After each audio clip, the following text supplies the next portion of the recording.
Belin.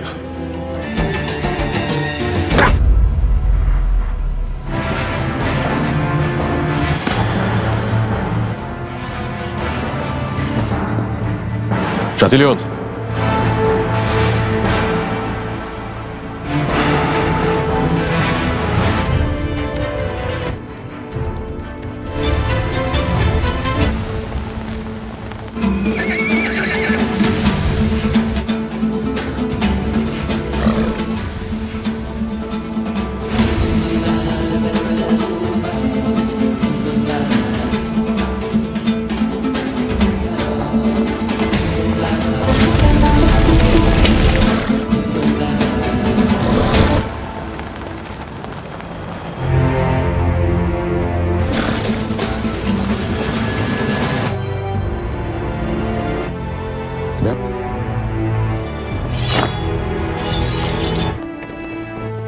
Allahu Ekber!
değiliz yani.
Kardeşim.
السلام علیکم ناظرین، اس قسط کے آغاز میں ہم دیکھتے ہیں کہ سلطان دیوان میں شاب الدین پاشا سے فرماتے ہیں، میرے سامنے کھڑا شخص وہ شاب الدین نہیں ہے جو جگنوس پاشا کی واپسی پر رائے دینے والا تھا، وہ الفاظ بولنے والا شاب الدین یہ نہیں ہو سکتا۔ یہ کون ہے شاب الدین؟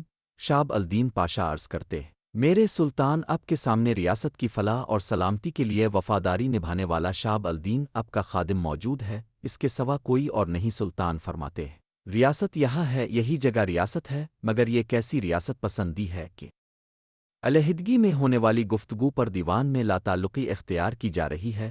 شاب الدین پاشا کہتے ہیں، اسی وجہ سے میں نے جگنوس پاشا کی واپسی پر آپ کو اپنی رائے دی تھی، اور اسی لیے میں ان کی ذمہ داری سے معزولی بھی چاہتا ہوں۔ سلطان غصے سے فرماتے ہیں، خبردار خبردار، تم مجھے ریاست کے طریقے سکھانے کی کوشش نہ کرو، کیا تمہیں جگنوس سے متعلق کوئی ذاتی رنجش ہے؟ صاف بتاؤ۔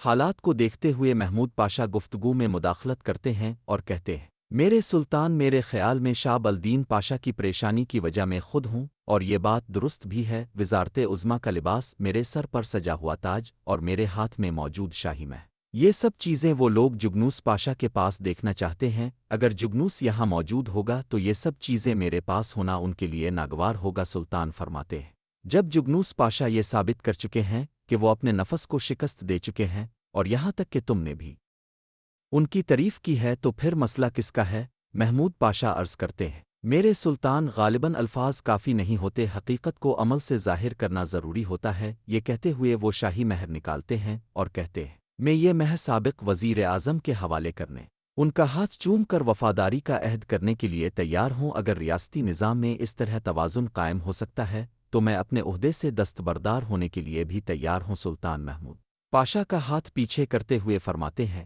یہ مہر کس کے حوالے کی جائے گی؟ یہ میری ثوابدید ہے، میں جو فیصلہ کروں گا اسی سے توازن قائم ہوگا۔ جگنوس پاشا کہتے ہیں، میرے سلطان، آپ کی طاقت کے سائے میں دیا گیا ہر عہدہ عزت اور سربلندی کا سبب ہے، اللہ کا شکر ہے، اور اگر حقیقت کو عمل سے ظاہر کرنا ضروری ہے تو پھر یہ کام مجھے کرنا چاہیے۔ سلطان پلٹ کر تخت پر جا بیٹھتے ہیں، ان کے اشارے پر جگنوس پاشا محمود پاشا کے سامنے آ کر کھڑے ہو جاتے ہیں۔ محمود پاشا ہاتھ آگے بڑھاتے ہیں، جگنوس پاشا ان کا ہاتھ تھامتے ہوئے کہتے ہیں، یہ جھکا ہوا سر ریاست کے سامنے جھکا ہے، ایک دن آئے گا جب یہی سر اس راستے پر قربان ہو جائے گا۔ میرے لیے یہی کافی ہے کہ ہمارے سلطان مضبوط رہیں اور ہماری ریاست ہمیشہ قائم رہے۔ یہ کہتے ہوئے جگنوس پاشا محمود پاشا کا ہاتھ چوم کر بیعت کرتے ہیں۔ ناظرین، اس طرح شاب الدین پاشا کی وہ غلطیاں سامنے آتی ہیں جو بلغراد کی جنگ میں ہوئی۔ محمود پاشا کی جانب سے شاب الدین کو بلیک میل کرنا اور اپنے عہدے پر قابض رہنے کی کوشش، یہ سب کچھ جگنوس پاشا کے ساتھ پیش آیا۔ دوسری طرف پونڈس میں پادری جان ولعد اور بسعد موجود ہوتے ہیں۔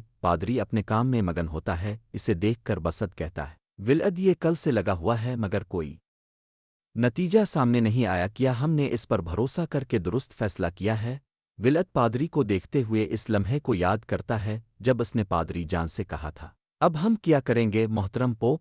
یہ کہتے ہوئے اس نے خنجر پادری جان کی گردن پر رکھ دیا تھا، اور پادری جان نے کہا تھا، خطوط کے بارے میں صرف اتنا جانتا ہوں کہ وہ آرومی زبان میں ہیں، نہ تم انہیں پڑھ سکتے ہو اور نہ ان کے رموز سمجھ سکتے ہو۔ اگر تم مجھے مار دو گے تو یہ راز کبھی حل نہیں ہو پائے گا۔ ولعد نے خنجر ہٹا کر کہا تھا، تم نے مجھے قائل کر لیا ہے۔ اس خیال سے نکلتے ہوئے ولعد پادری کی طرف دیکھ کر کہتا ہے، یقین کا تعلق ہمیشہ دل سے نہیں ہوتا، کبھی کبھی انسان دماغ کی بات سن کر بھی یقین کرنے کا فیصلہ کرتا ہے۔ دوسری طرف شاب الدین پاشا آئینے میں خود کو دیکھ رہے ہوتے ہیں کہ پیچھے سے محمود پاشا آ جاتے ہیں اور کہتے ہیں، لگتا ہے تمہیں یہ سب پسند آ رہا ہے، تم میرے کہنے کے مطابق چل رہے ہو، اگر ایسا ہی رہا تو میں تمہیں مزید نوازتا رہوں گا۔ شاب الدین پاشا جواب دیتے ہیں، تم نے مجھے یہ آئینہ دیا تاکہ میں خود کو دیکھ سکوں، مگر اس میں مجھے تم نظر آئے محمود پاشا، اور یاد رکھو، جس چہرے کو میں ایک بار دیکھ لوں پھر کبھی نہیں بھولتا۔ محمود پاشا مسکرا کر کہتے ہیں، بتاؤ تم نے مجھ میں کیا دیکھا؟ شاب الدین پاشا کہتے ہیں، تم نے مجھ سے جگنوس کی بے دخلی چاہی مگر دیوان میں خود اسے قبول کر لیا۔ تم سمجھتے ہو کہ اب جگنوس میری طرف نہیں دیکھے گا اور دیوان میں میرے بجائے تمہارا ساتھ دے گا، لیکن تم غلط ہو۔ محمود پاشا زور سے ہنستے ہیں اور کہتے ہیں، تم پھر سب کچھ غلط سمجھ رہے ہو، تم سمجھتے ہو کہ سب ختم ہو گیا، حالانکہ یہ تو ابھی شروع ہوا ہے۔ سلطان تمہارے اور میرے الفاظ کی بنیاد پر اس شخص کو پھر سے جلا وطن کر دیں گے جسے وہ دل و دماغ سے معاف کر چکے ہیں۔ کیا تم نے یہ سوچا پھر وہ کہتے ہیں اگر جگنوس یہاں رہے گا تو میری اجازت سے رہے گا، اور یاد رکھو میں جب چاہوں تمہیں پٹا پہنا کر گھما سکتا ہوں۔ یہ سن کر شاب الدین پاشا غصے میں کھڑے ہو جاتے ہیں اور کہتے ہیں کیا تم نے مجھے بازار کے بیچ تمہارے لیے جاسوسی کرنے والا لنگڑا بہروپیہ سمجھا ہے؟ ہم نے باہمی معاہدہ کیا تھا، اب سب ختم۔ اگر تم دوبارہ میرے راستے میں آئے تو اسی لمحے ایک جاسوس آ کر اطلاع دیتا ہے میرے پاشا جگنوس پاشا تشریف لا چکے ہیں۔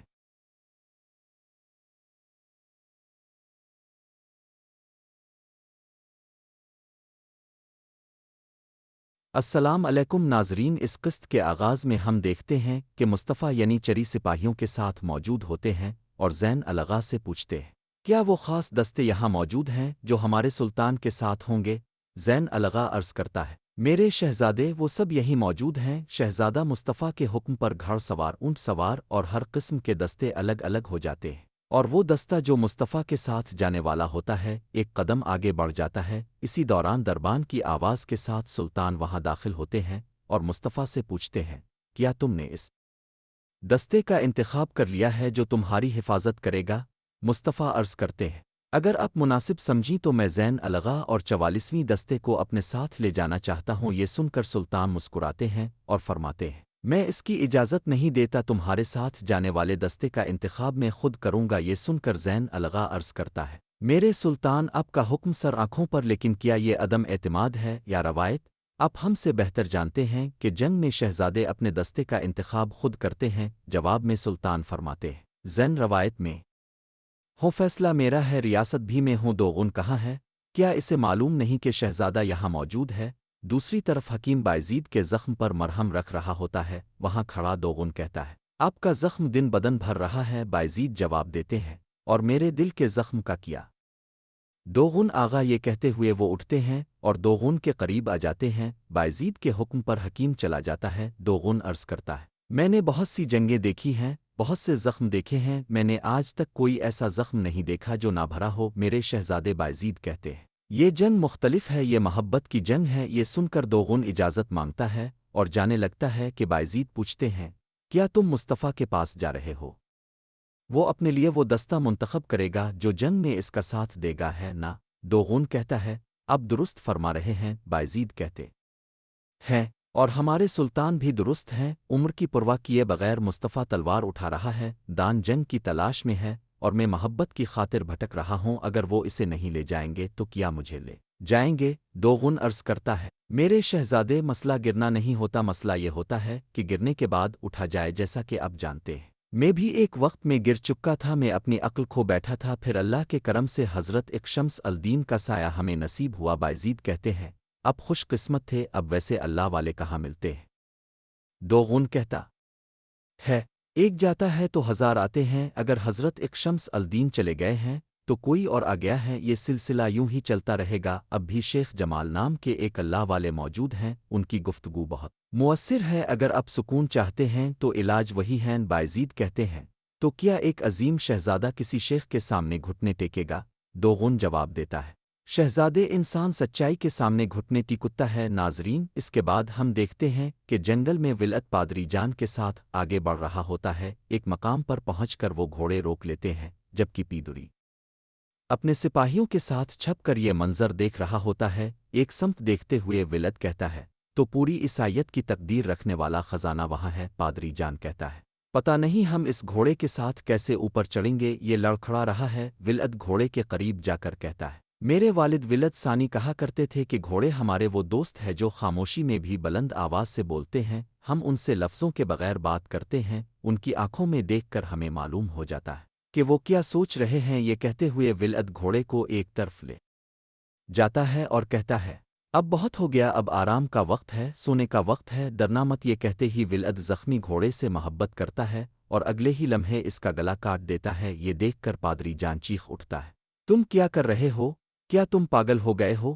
جبکہ پیدری یہ منظر دیکھ کر کہتا ہے واہ کمال، مجھے تمہارا پاگل پن بہت پسند آیا۔ ولعت پادری کے پاس آ کر کہتا ہے گھوڑا وہاں نہیں جا سکتا، ہمیں اب یہاں سے پیدل جانا ہوگا۔ یہ کہتے ہوئے وہ آگے بڑھ جاتا ہے، پادری اس کے پیچھے چل پڑتا ہے اور پیدری بھی اپنے سپاہیوں کے ساتھ ان کے پیچھے ہو لیتا ہے، دوسری طرف دوغن محل پہنچتا ہے جہاں سلطان شہزادے کے ساتھ بیٹھے ہوتے ہیں۔ دوغن کو دیکھ کر سلطان آگے بڑھتے ہیں اور فرماتے ہیں خوش آمدید۔ دوغن سلطان کو دیکھ کر دوغن فوراً ادب بجا لاتا ہے اور عرض کرتا ہے مجھے اب کی آمد کا علم نہیں تھا، سلطان معذرت چاہتا ہوں۔ سلطان مصطفیٰ کو آگے کرتے ہوئے فرماتے ہیں شہزادہ مصطفیٰ اپنے لیے رفاقت کرنے والے دستے کا انتخاب کرنے آئے ہیں اور تم یہاں موجود نہیں تھے، ایسا کیوں؟ دوغن کہتا ہے میں نے سنا تھا کہ شہزادے عصر کے وقت آئیں گے۔ مصطفیٰ عرض کرتے ہیں دوغن آغا درست کہتے ہیں، سلطان میں جلدی آ گیا تھا۔ سلطان فرماتے ہیں میں جو اب کہوں گا میں چاہتا ہوں سب لوگ سنیں۔ دوغن اس مہم میں خاص دستے کی سربراہی کے لیے میں تمہیں منتخب نہیں کر رہا۔ دوغن پریشان ہو کر کہتا ہے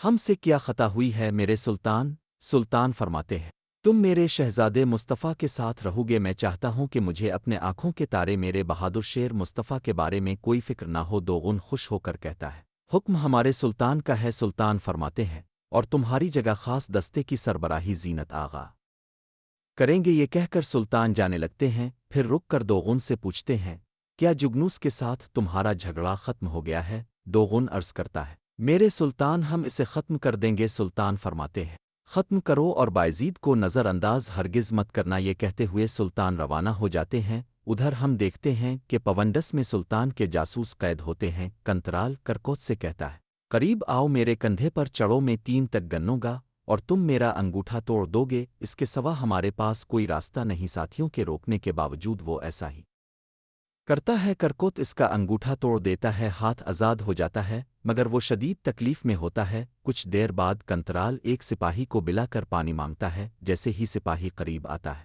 وہ اسے دبوچ لیتے ہیں۔ کرکوت چابی نکال کر کنترال کی طرف پھینک دیتا ہے۔ کنترال خود کو آزاد کر کے سپاہی کی گردن پر تلوار رکھتا ہے اور پوچھتا ہے تلواریں اور باقی اسلحہ کہاں ہے؟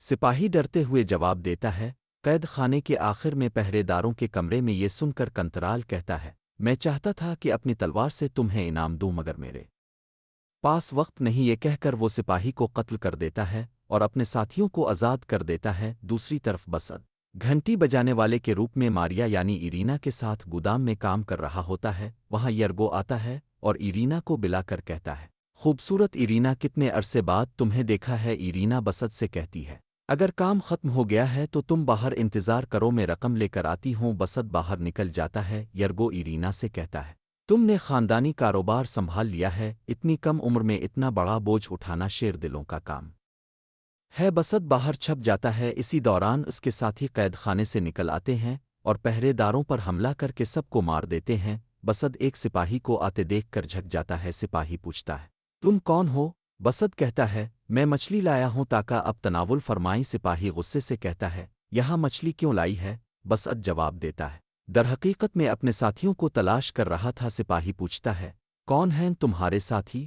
بسد اس کے منہ پر وار کرتے ہوئے کہتا ہے بہت سوال کرتے ہو، اور اسے قتل کر دیتا ہے۔ کچھ آگے جا کر بسد اور کنترال آمنے سامنے آ جاتے ہیں، تلواریں ٹکرا جاتی ہیں۔ ساتھیوں کو زندہ دیکھ کر بسد خوش ہو جاتا ہے اور کہتا ہے میرے بہادروں، میں تمہیں بچانے آیا ہوں۔ کنترال کہتا ہے ہم نے معاملہ سنبھال لیا ہے۔ پھر وہ پوچھتا ہے ولد کہاں ہے؟ بسد کہتا ہے وہ پادری کے ساتھ غار میں گیا ہے، وہاں مقدس آثار ہیں۔ کنترال کہتا ہے ولد پر حملہ ہونے والا ہے، ہمیں فوراً اس کے پاس جانا ہوگا۔ ادھر بالی بے اور شامل سلطان کے سامنے کھڑے ہوتے ہیں۔ سلطان پوچھتے ہیں بی شہر میں کیا صورتحال ہے؟ بالی بے کہتے ہیں کرمان یہ سمجھ رہا تھا کہ بی شہر بغیر لڑائی کے ہتھیار ڈال دے گا، اسی لیے وہ فوج نہیں لایا، ہم نے وہی کیا جو ضروری تھا۔ سلطان فرماتے ہیں ٹھیک ہے، میرے ایک نچیوں کو میرا سلام کہنا شامل عرض کرتا ہے ہم نے ترک سرداروں کو بلا لیا تھا، انہوں نے ابراہیم کے اصل ارادے دیکھ لیے اور ہمارے ساتھ آ گئے۔ سلطان فرماتے ہیں تم نے عظیم کارنامہ انجام دیا ہے، تمہاری خدمات قابل ستائش ہیں۔ بالی بے کہتے ہیں یہ سب اب کے نام پر ہے میرے سلطان۔ سلطان فرماتے ہیں اب سخت مرکہ ہونے والا ہے، انہیں دریا کی طرح بہنے دو، ہم طوفان ہیں، ہم انہیں اڑا دیں گے۔ محمود پاشا لوگوں کا حال معلوم کرو، دیکھو وہ مہم کے لیے تیار ہیں یا نہیں۔ یہ کہتے ہوئے سلطان اشارہ کرتے ہیں اور سب روانہ ہو جاتے ہیں۔ ناظرین، اسی کے ساتھ یہ قسط بھی اختتام پذیر ہوتی ہے۔ ویڈیو پسند آئے تو لائک کریں، شیئر کریں اور چینل کو سبسکرائب کر کے بیل آئیکن دبانا نہ بھولیں۔ انشاءاللہ اگلی ویڈیو میں ملاقات ہوگی، تب تک اپنا اور اپنے پیاروں کا بہت خیال رکھیں۔ اللہ نگہبان۔